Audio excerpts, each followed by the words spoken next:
But it requires effort, it requires coordination, it requires cooperation by all sectors of society.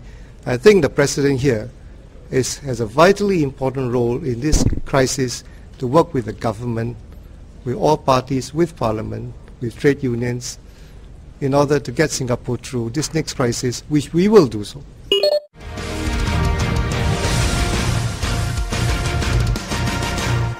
Perhaps you may want to elaborate. No, sorry. I just want Dr. Tan to elaborate. When you say working with the government, perhaps that's not so clear to the participants here. How does the President work with the government to solve this? I think this is where depends on I can only speak for myself. I have very deep knowledge of the world economy. I have very deep knowledge of an extensive context throughout the world. I have significant experience in managing this. As President, the views which I express to the Prime Minister, to the ministers, I believe will be taken very seriously because they know me, they know my track record, they have interacted with me for many years.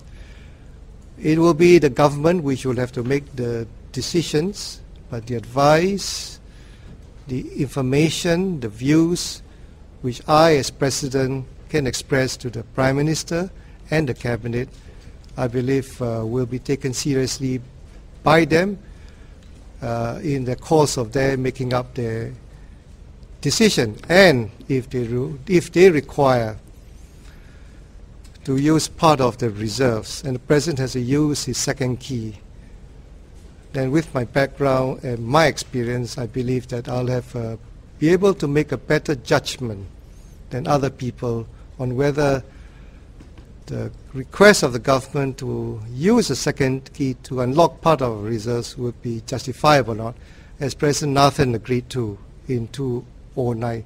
And you cannot do that without long experience of working in the economy, long experience and knowledge of international financial markets, which I've been involved in this field for over 30 years. And I believe that I know the markets and the economies possibly as well as anyone in government. No, I don't agree with Tony when he talks about leadership. I strongly believe in our leadership. So if you say that the leadership, the political leadership in those countries wasn't up to that standard, that's why the country failed, that I think we all know. But our leadership, I still believe is very good. I still believe that Tharman and Prime Minister can take us through this crisis. What I want to say is, what is my role as a president in this crisis? I don't think I want to manage the economy. Tony gave me the impression that he wants to manage the economy. No, please, you want to manage it with I did not say that. No, but the impression I'm given. I don't think I'm putting words in your mouth. I think the audience here will be quite clear. You are positioning yourself that because I work so closely with the government, I'm able to work with the cabinet. I think, to me, I'm worried about that. Because where is your independence here? This is the most critical time in a crisis, that the President must be independent, that no one should dip into the reserves without giving me good reasons. I'm not going to be biased. I can be biased if, let's say, I'm in Tony's position. I don't know whether I can really make the right decision or not. Do you want to clarify, Dr. Tan, before we move on to... I did not say that I want to manage the economy. That is the job of government. What I did say is that I think the President, in the course of his duties, has regular meetings with the Prime Minister. He has access to the Minister. The President has access to all Cabinet papers.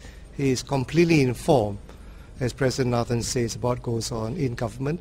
The President is free and actually has a responsibility to give his views to the government, to the Prime Minister, as to how he sees the situation. What I said was that I think that with my background and knowledge, I will be able to give views which I believe the Prime Minister will consider. It is up to the Prime Minister to make the decision. I am not making the decisions with regard as to whether the request from the government to use part of the reserves is justifiable or not.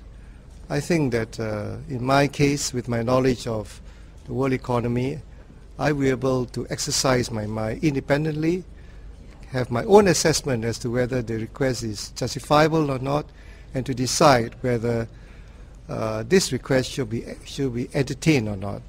And I think that is quite different from saying that I want to manage the economy, because quite clearly it is a government that has to manage the economy and take executive decisions debated in Parliament.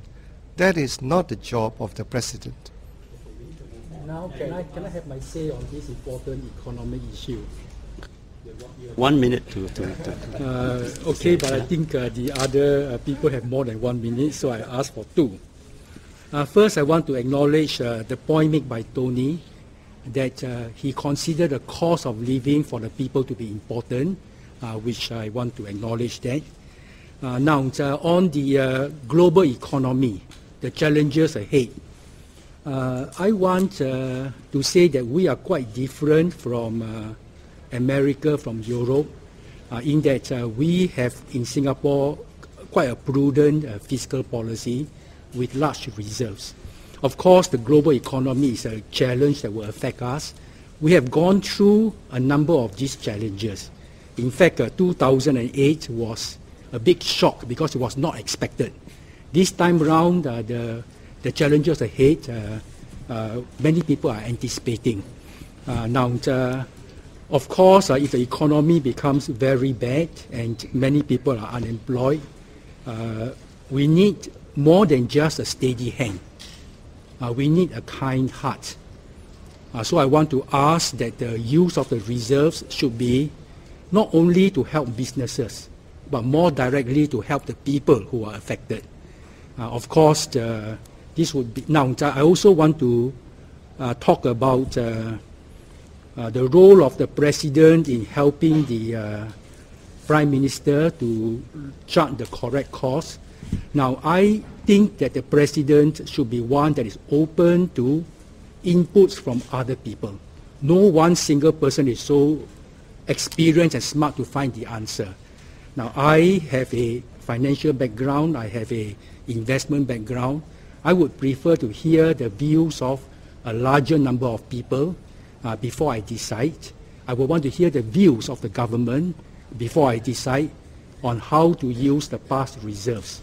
And I will want to give my input, and my input is we do need, in addition to a steady hand, a kind heart. Okay. No, I need to pick up on our earlier... I haven't spoken on the economy yet. Since the three have spoken. You've spoken quite a bit on the economy. But not on the economy. Okay. I agree with Dr. Tony Tan that the economy is moving into uncharted waters. Yes, dark clouds are before us, and we don't know how the economy will pan out. We need people who are on top of the economy. Obviously, Dr. Tony Tan has worked in GIC. He was my Minister of Trade and Industry when I was a young officer there. Yeah, he has the experience to know what is going on and all that. Having said that, and obviously Mr. Tan Kin Lian also said, and I agree, he has got a financial investment background. As for myself, I'm equal to the task. I studied economics at university, and when I worked in the Ministry of Trade and Industry and headed economic and manpower planning for 6 years, in the ministry for 6 years. And I later worked in banks, investment houses as a fund manager. So I have an understanding of economics and understanding of global finance. This knowledge, this enables me to stay on top of the economy. And it will come useful at this particular juncture of Singapore's economy and society, because society is deeply divided over economic issues, over the direction of the economy. And that economic issue, that is where the President can work with the Prime Minister, work with the government to develop a new economic consensus. Because the current economic policy is just one way, high GDP growth. You want growth, you just increase the number of foreign workers. That's how mathematicians work. They see GDP as digits. If you cannot increase productivity, you increase the number of workers. That's why you get 10% growth. I will not take a mathematical approach to economic growth in developing an economic consensus with the government of the day. Not because I did not study mathematics, but I think economic development has a moral and ethical dimension where leaders, government of the day must have a heart for the people to develop. What is economic development all about? It is not about high GDP growth. It is not about CEOs earning $4 or $5 million. It is about developing and growing the people, the young people, making life more comfortable and giving hope to them. The current economic strategy does not give hope to the young people who are struggling, to the uneducated, the lowly educated, who are being replaced and by foreign workers and have their earnings depressed. I will work with this government to develop a new economic consensus that takes care of the welfare of the people.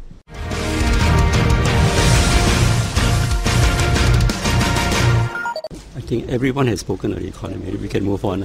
No, I've asked Tan Jee and Tan Cheng Bok about what they have said, so I need to ask both Dr. Tan and Tan Kin Lian and get your response.